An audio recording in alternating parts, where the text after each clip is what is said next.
headlines of this hour on VTV News. National Assembly deputies discuss special policies to boost science, innovation, and digital transformation. And localities' proactive approach to meet economic targets. In world news, efforts underway for peace dialogue in Ukraine.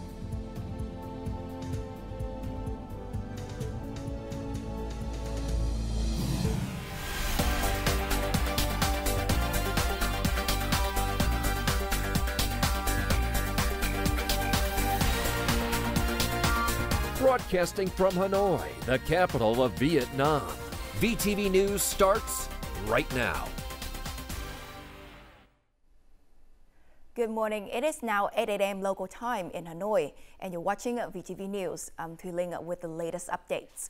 Now, on Monday morning, the National Assembly convened a plenary session to review key legislative measures. Lawmakers focus on a draft resolution to remove science, technology, and innovation barriers, and on special investment policies in constructing the THUAN nuclear power project. More to follow. National Assembly deputies voiced support for the draft resolution, which exempts researchers from liability if their projects do not yield the expected results. However, some lawmakers emphasized the need for strict guidelines to ensure accountability among all involved parties. Exemption from civil and legal liability is not only a matter of regulations, but must also be clearly outlined in scientific research contracts in accordance with the law. I propose an additional condition. Regulations should require full implementation of preventive measures throughout the applied experimental research process. It is essential to clearly specify that all scientific research regulations have been fully implemented. However, the question remains, should this regulation follow legal provisions, or should it be governed by contracts between organizations, individual science and technology developers, innovators, and researchers whose projects have not achieved the desired results? Some National Assembly deputies also proposed adding regulations to enhance the commercialization of scientific research results. I propose adding provisions on commercializing scientific and technological products in Chapter 4 of the draft regulations. I respectfully urge the government to clarify this issue promptly, providing a solid legal foundation to give businesses and scientists the confidence to commercialize their innovations. National Assembly deputies strongly supported the draft resolution on the construction of the THUAN nuclear power plant and proposed additional solutions to ensure its effective implementation. We need to specify what can be done in parallel and what follows special bidding mechanisms. Secondly, resource allocation must be ensured, particularly in the equity capital of EVN and PVN. I strongly hope the Committee for Science, Technology and Environment will align with the government's proposal during the review process. Without these mechanisms in place from the start, businesses like ours cannot proceed. The province has proposed adding 5 special provisions, all related to site clearance. Under the current 2024 land law, completing site clearance within 1 year will be nearly impossible if we follow the standard legal procedures. Some deputies emphasized the urgent need to develop an atomic energy law to establish a legal framework that ensures safety and security in the country's nuclear energy sector. Many also highlighted the importance of effective communication and providing strong support to local communities affected by the project. Now, also on Monday, the National Assembly unanimously approved amendments to the law on National Assembly organization. The legislation clearly defines the powers of the National Assembly, the government, and other state agencies to concretize the demand for a new approach in legislative development. The amendments and supplements ensure timely institutionalization of the party's guidelines on streamlining and restructuring of the organizational apparatus and personnel. The National Assembly also reviewed a proposal and an assessment report on increasing the charter capital of the Vietnam Expressway Corporation parent company from the current 1,100 billion Vietnamese đồng to over 38,000 billion Vietnamese đồng, aiming to strengthen its core role in expressway investment. During a meeting on Monday in Hanoi with the president of Yamato Holdings, Nagayo Yutaka, Prime Minister Pham Minh Chinh emphasized that Vietnam is focusing on developing its logistics sector to reduce input costs, lower prices, enhance product competitiveness, and diversify markets and supply chains. The Prime Minister urged Yamato Holdings to enhance efficiency, expand investment in Vietnam, and pursue sustainable high-growth development. He encouraged technology transfer, collaboration with local firms, and workforce training in logistics, AI, and digital transformation. The Nagayo Yutaka chair highlighted Vietnam's favorable business environment. He affirmed the company's commitment to close cooperation with Vietnamese enterprises in vocational training, worker exchanges, and logistics support for the semiconductor industry.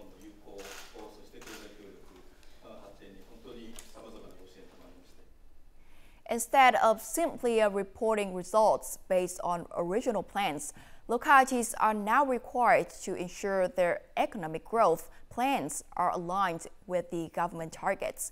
These efforts aim to achieve a GDP growth of 8% or more this year.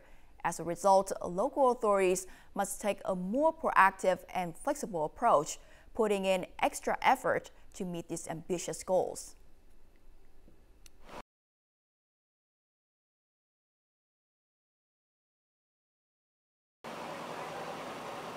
After nearly 10 years in Vietnam, this company is expanding its production with a new project worth over 100 million USD. A company representative said they will introduce a range of high-tech products to meet emerging development trends. As we can see, this is our new project doing more high-tech display module business. Hai Phong City revised its growth plans. The focus is on economic zones, industrial zones, and seaports, emphasizing the active involvement of domestic enterprises. That is being invested in the north creates products. Those products need to go out, and the raw materials need to come in. There's only one place that makes logistically sense to do so. That's here, the port of LOCALITIES. During the 9th Extraordinary Session of the 15th National Assembly, the government set a growth target of 8% or more. In response, many localities have proactively developed growth scenarios, aiming for over 12%, closely matching the growth targets of each sector. We have also developed alternative scenarios. For example, if the FDI sector sees a decline, other sectors must compensate for the loss. We plan to expedite the progress of key projects. To reach the growth target of 12.5%, we will focus on 3 key pillars: high technology, logistics, and seaport trade services. Additionally, completing infrastructure will be a priority. The government will continue to address institutional and legal barriers to investment projects. Additionally, businesses will gradually receive lower interest rates, as 2% credit growth is expected to contribute to a 1% increase in GDP. These measures will serve as key drivers to achieving the growth target of 8% or more this year. Following the U.S. decision to impose an additional 25% tariff on imported aluminum and steel, many domestic manufacturers have swiftly adjusted their production plans. They are now diversifying their markets to minimize risks associated with reliance on the U.S. market. Euroha Enterprise, which exports $7 million USD worth of aluminium products annually to the U.S., expressed concern following the U.S. announcement of a 25% tariff on imported aluminium and steel, up from the previous 10%. At the moment, we are in discussions with the Vietnam Aluminium Association and the Trade Defense Department, while also keeping the U.S. informed. If the 25% tax rate remains unchanged, I predict that the actual output of aluminium profiles will likely decrease by about 30%. With the 25% tax rate already applied to steel products, the company is not immediately focused on reducing exports. Instead, it is developing strategies to adapt to the changing global situation. We plan to diversify into other markets, focusing on high-value products for the international market. According to the Ministry of Industry and Trade, Vietnam's steel exports to the United States reached around 983 million USD in 2024. Aluminium exports are expected to total nearly 300 million USD, accounting for approximately 1.46% of the total. Vietnamese enterprises need to assess the situation and develop appropriate business strategies. They should focus on expanding markets with free trade agreements and avoid over-reliance on a single market. The Ministry of Industry and Trade also advises businesses to exercise caution, comply with U.S. regulations on product origin, and be prepared to fully engage with U.S. investigation agencies on trade defense cases. Vietnam's e-commerce sector has surpassed $25 billion, accounting for approximately 9% of total retail sales and consumer service revenue in 2024. And despite ongoing challenges, platforms and businesses are undergoing significant transformations, focusing on qualitative growth to enhance e-commerce contribution to overall economic expansion. Automated lifting robots have increased warehouse processing speed 5-fold, while a fully automated bottling system streamlines detergent production. These innovations are key to meeting surging online demand at TAM's factory, which has adopted a direct-to-consumer model through digital platforms. Consumers can see how products are made, while we minimize intermediary costs to deliver the most competitive prices. E-commerce platforms are investing in seller training programs. Even niche products like locally grown bonsai trees, traditionally difficult to sell online, have seen a 3-fold increase in sales during the recent Lunar New Year season. Long-term training programs will run for 3 to 6 months, ensuring Vietnamese businesses succeed on digital platforms. Imported goods valued under $40 are no longer exempt from taxes, while the VAT reduction to 8% remains in effect. These policies are leveling the playing field between domestic and imported products, encouraging local production. Resolution 25's target of 20 to 22% e-commerce growth and 60 to 65% business adoption is entirely achievable. Developing a comprehensive e-commerce law and strengthening legal frameworks have become top priorities. These measures will ensure sustainable growth, creating greater opportunities for domestic production and businesses in the digital economy. To ensure the 2026 to 2030 economic growth targets reach double digits, power generation capacity may have to increase to triple the current level. This high-growth scenario update was presented at a consultation workshop on the Adjusted Power Development Plan 8 held on Monday morning in Hanoi. 3 revised scenarios for power generation capacity have been developed to align with economic growth forecasts. By 2030, the total power generation capacity will reach 200,000 and 250,000 megawatts. The revised plan also incorporates the THUAN nuclear power project, which will include 2 plants targeted for completion by the end of 2031.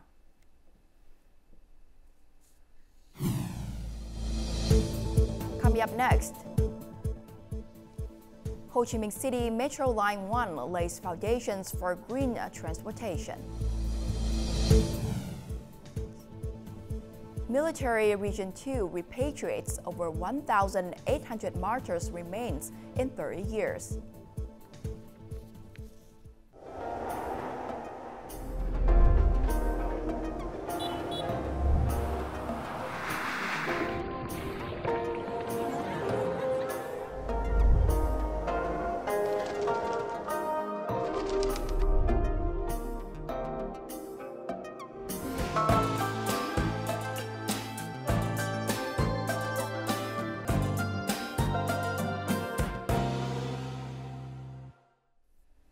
Welcome back to VTV News.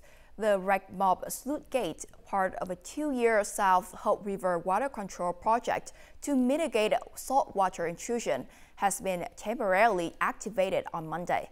Currently, Rec Mob in Sopchang province is the largest irrigation sluice gate in Sopchang, designed with a total water flow width of 85 meters, comprising 2 sluice gates, each 35 meters wide, and a boat lock.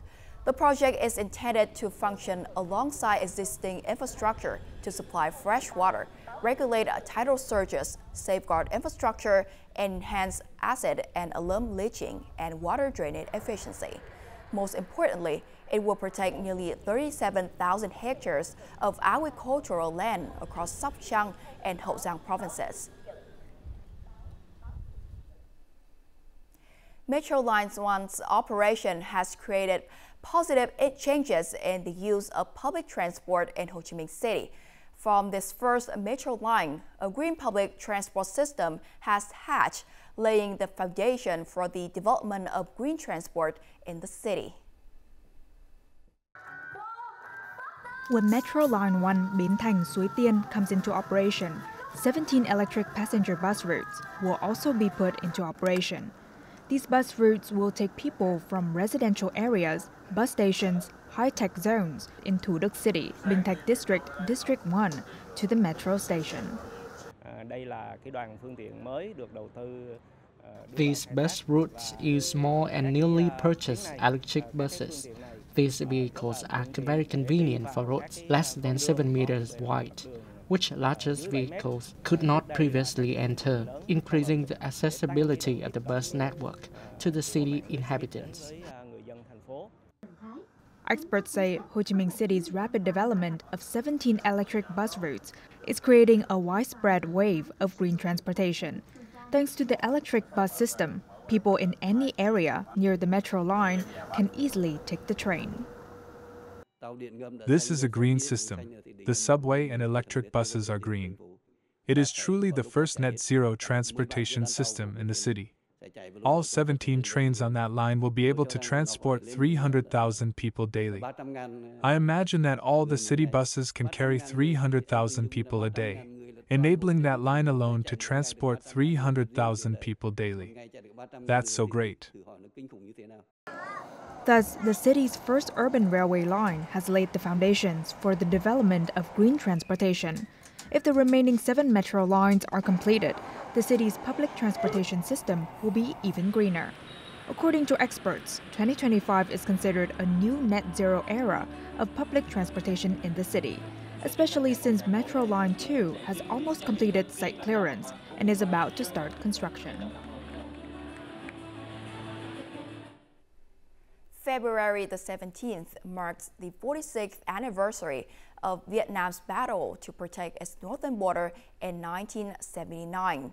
On this day, 46 years ago, the country's entire northern border, stretching more than 1,000 kilometers from Quảng Ninh to Lai Châu, faced an all-out attack from across the border. The army and people, particularly those in the 6 border provinces, steadfastly held their ground. They fought bravely against a vastly larger force to protect the country's borders. These achievements demonstrate the Vietnamese people's unwavering determination to overcome challenges and protect their nation's independence, sovereignty, and territorial integrity.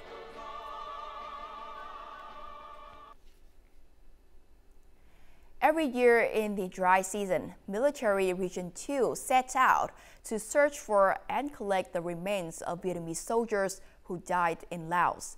Over the past 30 years, they have returned the remains of more than 1,800 martyrs to their homeland, helping to ease the pain of loss for the martyrs' families.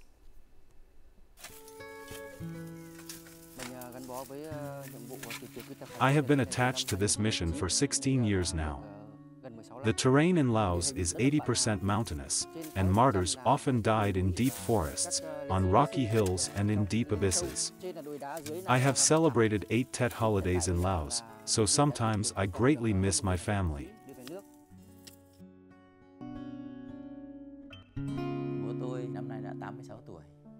My father is 86 years old this year. For nearly 60 years, he has been anxiously waiting for news of his younger brother. Born in 1944, he enlisted in February 1965 in the Vietnamese Volunteer Army in Laos. In February 1968, my family received news of my uncle's death. Our family has asked the departments and his comrades to find his remains for many years, but to no avail. My father's greatest wish now is to welcome his younger brother back to his homeland.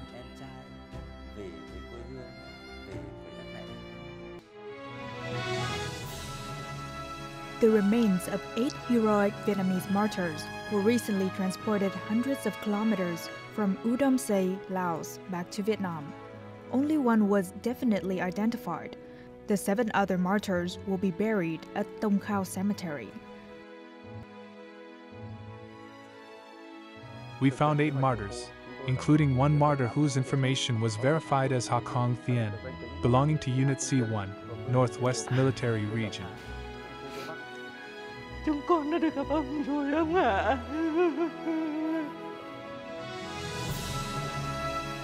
Today, after half a century of waiting, martyr Ha Cong Thien is returning to his family to reunite with his 86-year-old brother and enjoy the spring of his homeland.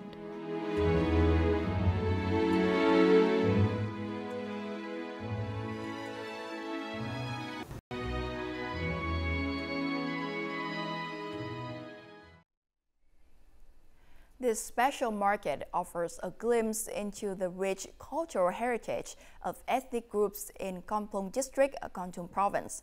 Known as Mang Den Market, it operates from Friday afternoon to Sunday, attracting crowds of tourists eager to explore, shop, and indulge their local delicacies. Visitors to Mang Den Market can immerse themselves in an authentic cultural experience, whether by preparing local dishes or stepping into the shoes of farmers selling homegrown produce. For first-time visitors, these hands-on activities create unforgettable memories. This market offers something truly unique that other markets don't. Here, you'll find fresh cassava, ginseng, corn milk, and vegetables harvested just moments ago. Even forest nuts are freshly roasted and sold on the spot. It's a truly special experience. The number of visitors keeps growing as the market becomes a major attraction. Established in late 2023, the market was created to enhance tourism offerings while promoting and showcasing the region's unique products. I feel happy and proud of our rich and vibrant culture. We are always ready to welcome visitors during New Year. With dozens of stalls set up in traditional rong houses, granaries, and stilt houses, the market vividly reflects the Highland way of life. Each booth is a cultural capsule, capturing the unique spirit of the Central Highlands.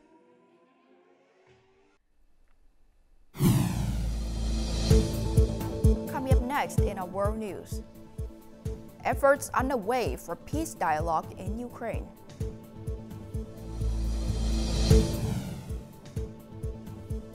South Korea halts DeepSeek AI app over privacy concerns.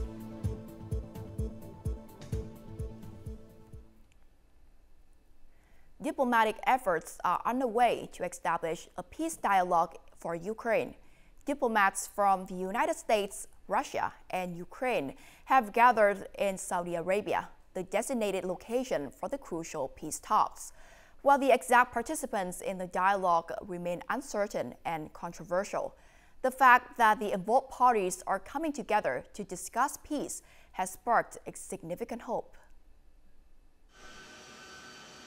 U.S. Secretary of State Marco Rubio has arrived in Riyadh, Saudi Arabia, to begin talks with representatives of Russia and Ukraine, which began on Tuesday. U.S. Secretary of State Rubio announced that the European Union will also participate in the talks, although U.S. envoy to Ukraine Keith Kellogg said earlier that Europe should stay out. These peace talks are expected to be very complicated, as issues of territory, security, and Ukraine's future will be discussed. The opinion of the U.S., the country that provides the main aid to Ukraine, is said to have changed ahead of this dialogue. Like you, a sovereign and prosperous Ukraine. But we must start by recognizing that returning to Ukraine's pre-2014 borders is an unrealistic objective. Chasing this illusionary goal will only prolong the war and cause more suffering. Ukraine has always insisted any peace deal must include the full withdrawal of Russian troops from Ukraine back to the pre-2014 borders, including Crimea, Donetsk, and Luhansk. Ukraine will never accept deals made behind our backs without our involvement. We will not take NATO Ukrainian President Zelensky once said that Russian-controlled territories in Ukraine could be exchanged for Ukrainian-controlled territory in Russia's western Kursk region. However, the Kremlin quickly dismissed this. South Korea has formally suspended new downloads of Chinese AI chatbot DeepSeek until the service changes its mobile app to comply with data protection regulations. The DeepSeek app has been removed from the App Store, Google Play, and other app stores in South Korea. According to the South Korea Personal Information Protection Commission, downloads will be restored after DeepSeek takes corrective and improvement measures in accordance with South Korea's Personal Information Protection Law. The decision came after several government ministries and agencies blocked internal access to the DeepSeek AI service due to concerns about the startup's data management practices.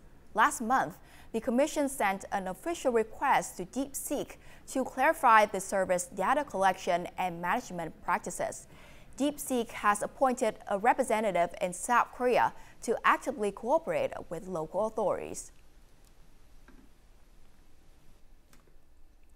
Thai Health Minister Somsak Thepsutin said the country has recorded nearly 100,000 flu cases and 9 deaths. According to the Health Ministry, all patients, even those with mild symptoms, are recommended to rest at home for 3 to 7 days or until fully recovered. Most outbreaks have occurred in schools, with children aged 5 to 9 most vulnerable. Health authorities are now accelerating the provision of vaccines to sensitive groups, especially children and older people.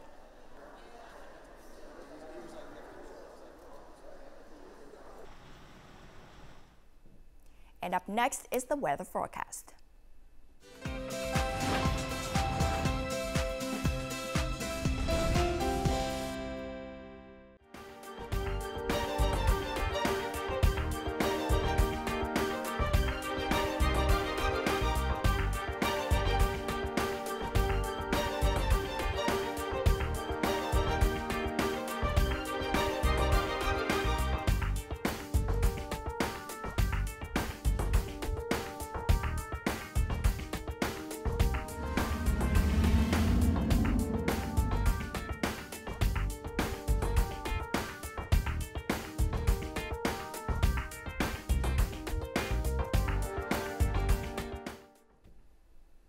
And that's the end of VTV News.